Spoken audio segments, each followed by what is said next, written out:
శ్రీకృష్ణుడు ద్వారకకు వెళ్లడానికి ముందు అర్జునుడు మరోసారి గీతాసారాన్ని వివరించాలని కోరాడు. అప్పుడు కృష్ణుడు భగవద్గీతలో ముఖ్యమైన విషయాలను మరోసారి అర్జునుడికి వివరించాడు. ఆ వివరాలు చెప్పిన తర్వాత కృష్ణుడు ద్వారకకు వెళ్ళాడు. కృష్ణుడితో పాటు సుభద్ర కూడా వెళ్ళింది. కృష్ణుడు ద్వారకకు వెళ్లే దారిలోనే ఉదంక మహర్షి ఆశ్రమం ఉంది. ఆ మహర్షిని కృష్ణుడు కలిశాడు. కృష్ణుడు తలుచుకుంటే యుద్ధాన్ని ఆపగలడని ఉదంక మహర్షికి తెలుసు. అందుకే ఇంత పెద్ద మహాయుద్ధాన్ని ఆపనందుకు ఉదంకుడు శ్రీకృష్ణుణ్ణి శపించబోయాడు. కాని ఉదంకుడికి తన నిజస్వరూపమైన విశ్వరూపాన్ని కృష్ణుడు చూపించాడు.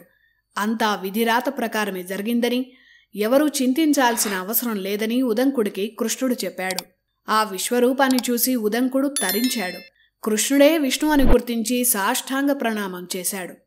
అప్పుడే ఉదంకుణ్ణి కృష్ణుడు ఏదైనా వరం కోరుకోమన్నాడు. ఉదంకుడు ఉన్న ప్రాంతమంతా తీవ్రమైన కరువుతో ఉంది.